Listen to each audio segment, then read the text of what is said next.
Hello friends, ഞാൻ ഇന്നിവിടെ തയ്യാറാക്കാൻ പോകുന്നത് ചെമ്മീൻ ഉലർത്തിയത്. ഇതിലേക്ക് വേണ്ട ചേരുവകൾ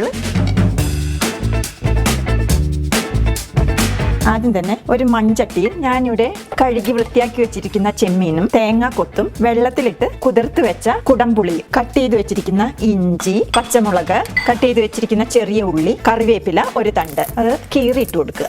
ആവശ്യത്തിന് സോൾട്ടും കൂടി ഇട്ട് നന്നായിട്ട് ഇളക്കി യോജിപ്പിക്കുക. ഇനി നമുക്ക് ഫ്ലെയിം ഓൺ ചെയ്യാം. ഒരു മീഡിയം ഫ്ലെയിമിൽ വേവിച്ചെടുത്താൽ മതി. അടപ്പ് വെച്ച് അടച്ചു വെച്ച് വേവിക്കുക. നമുക്ക് ഇതൊന്ന് തുറന്നു നോക്കാം. ഇടയ്ക്കൊന്ന് ഇളക്കി കൊടുക്കുക. ചെമ്മീൻ പെട്ടെന്ന് വെന്ത് കിട്ടും. അതുകൊണ്ട് ഓവർ കുക്ക് ചെയ്യാതെ ശ്രദ്ധിക്കണം. ഒന്നുകൂടി അടച്ചു വെക്കുക. ഒന്നുകൂടി നമുക്ക് ഇളക്കി കൊടുക്കാം.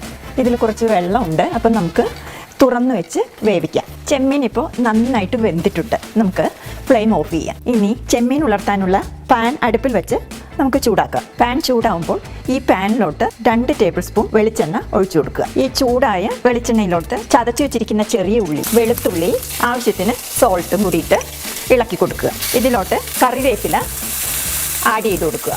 നന്നായിട്ട് ഇളക്കി വഴറ്റിയെടുക്കുക. ഇതൊന്ന് വാടി കഴിയുമ്പോൾ ഇതിലോട്ട് മല്ലിപ്പൊടി ആദ്യം ഇട്ട് വഴറ്റിയെടുക്കുക. ഫ്ലെയിം ലോ ഫ്ലെയിമിൽ വെക്കുക. മഞ്ഞൾപ്പൊടി, ഗരം മസാല, കുരുമുളക് പൊടി, പിരിയമുളക് പൊടി എല്ലാം കൂടിയിട്ട് നന്നായിട്ടൊന്ന് വഴറ്റിയെടുക്കുക. ഈ മസാലപ്പൊടി ഇപ്പോൾ വഴന്നിട്ടുണ്ട്. ഇതിലോട്ട് നമ്മൾ വേവിച്ചു വെച്ചിരിക്കുന്ന ചെമ്മീനിട്ട് ഉലർത്തിയെടുക്കുക. ചെമ്മീൻ ഉലർത്തിയതിപ്പോൾ റെഡി ആയിട്ടുണ്ട്. നമുക്ക് ഫ്ലെയിം ഓഫ് ചെയ്യാം. നമ്മുടെ സ്വാദിഷ്ടമായ ചെമ്മീൻ ഉലർത്തിയത് റെഡി ആയിട്ടുണ്ട്.